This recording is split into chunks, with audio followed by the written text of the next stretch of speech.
பகவத்கீதை என்பது மகாபாரதத்தின் ஒரு பகுதியாகும். இது குருக்ஷேத்திர போரின் முன்னோட்டமாக திரு கிருஷ்ணர் அர்ஜுனனுக்கு வழங்கிய தத்துவ போதனையாகும்.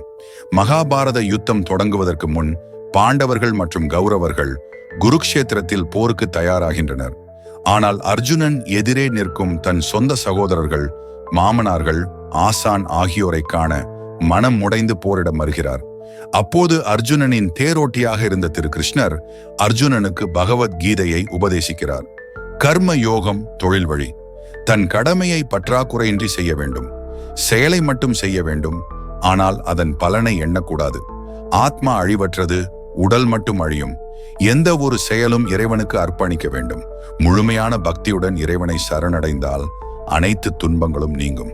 எந்த ஒரு செயலும் இறைவனுக்காகவே என எண்ண வேண்டும்.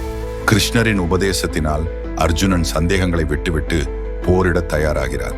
அவர் தனது கடமையை புரிந்து கொண்டு தர்மம் நிலைக்க போரினை நடத்த முடிவெடுக்கிறார். பகவத்கீதையின் போதனைகள் இன்று வரை உலகத்தில் பலருக்கு வாழ்க்கை வழிகாட்டியாக இருக்கின்றன. இது வாழ்க்கையின் உண்மையான நோக்கம், கடமை, பக்தி, அறிவு, சமாதானம் போன்றவற்றை பற்றி நம்மை உணர வைக்கிறது.